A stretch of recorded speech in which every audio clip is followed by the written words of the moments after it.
All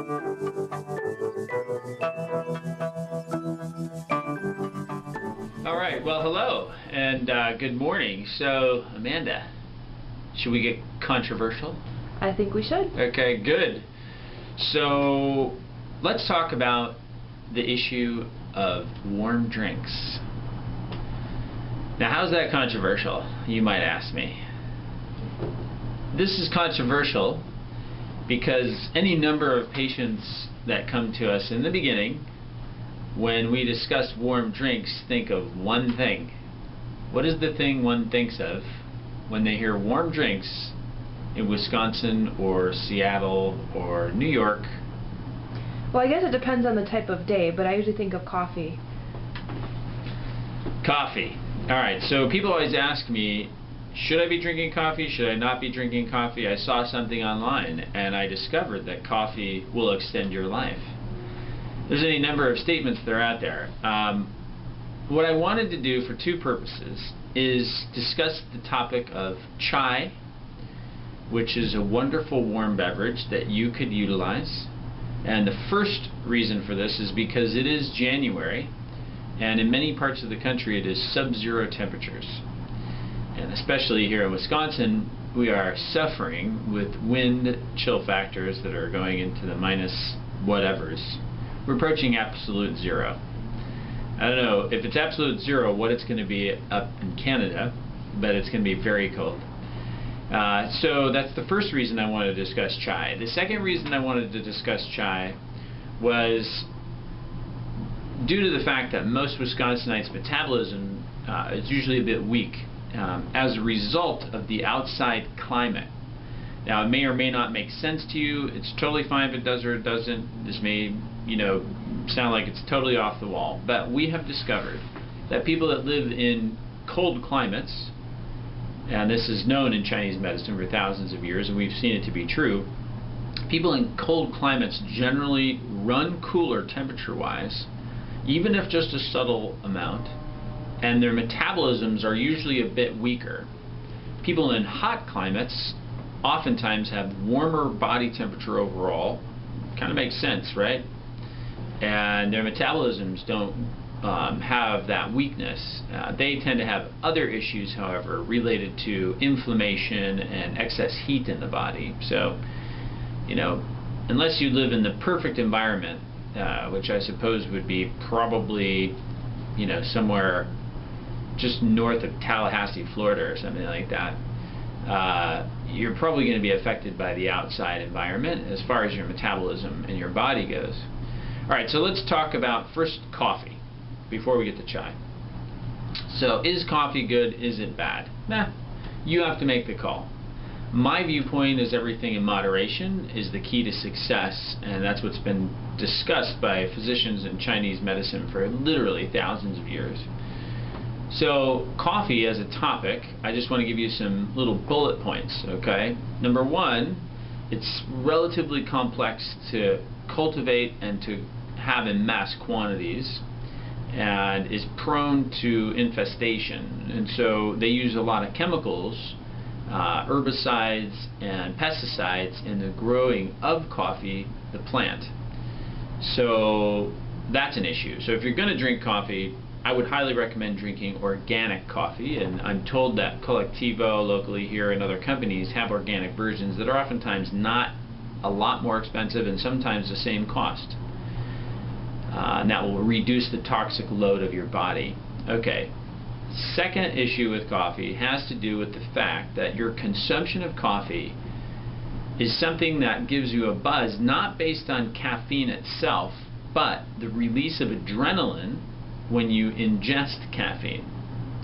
Now, over time, when you tap into your adrenal glands producing this particular, substance, it is going to deplete the adrenal glands, and in Chinese medical theory that's related to the kidney system, and the kidney and adrenal are fundamentally at the basis of basically every production of every hormone in your body on a root level. If you check out the thyroid story, it's a newsletter that you can take a peek at on our website. In the newsletter section, to learn much more about the complexities of the kidney and adrenal. They're not as simple as Western science and Western medicine would have you think. There's a little more complexity involved. All right.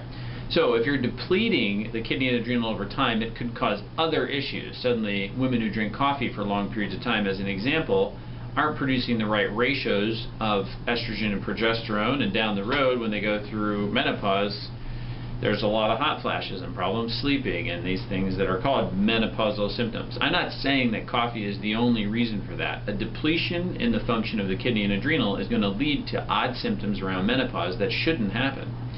I know it's controversial. You're probably mad at me right now if you're a woman in your mid-50s who's suffering with this, and I'm sorry you're experiencing that, but the fact of the matter is when the body functions at a high level, these symptoms don't occur. Alright, so those are the two key factors to understand about coffee. So when someone comes to us and they say, listen, I don't know about this coffee thing, I'm trying to figure out how to change it, we usually recommend the following steps, and you should read this newsletter called One Hot Topic. It's on the newsletters section of our website as well, so you can go to that, the MilwaukeeACU.com.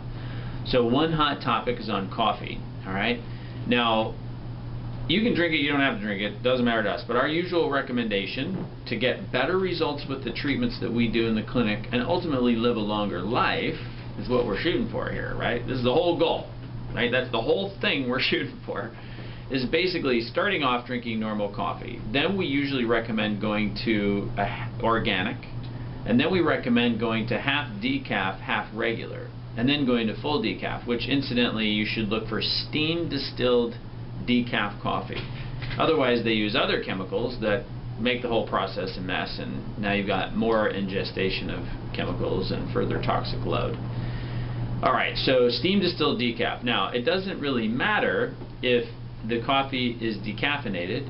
The fact of the matter is there is going to be some caffeine in that liquid beverage you're drinking, so keep that in mind. Now you're going down to like basically a teeny little bit of regular coffee, organic, and then a lot of organic decaf coffee. And then the next switch I would make would be a heavily diluted black tea, which has some medicinal benefits, but in the end is kind of problematic.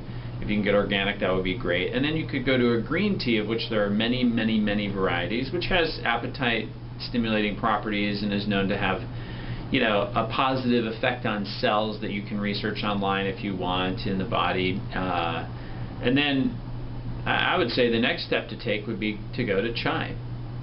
Now chai is a common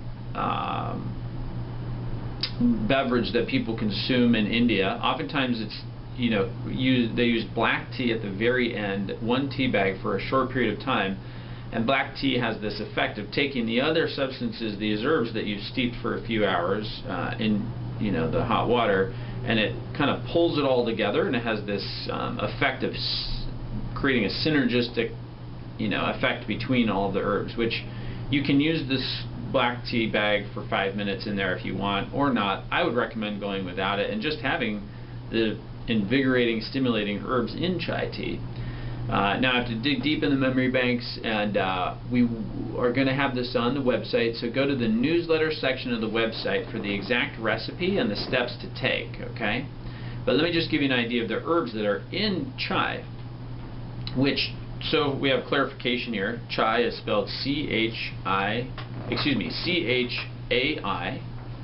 and it is one of those specific things that if you translate, it's from the, you know, India, and it translates to mean tea, you know, ironically.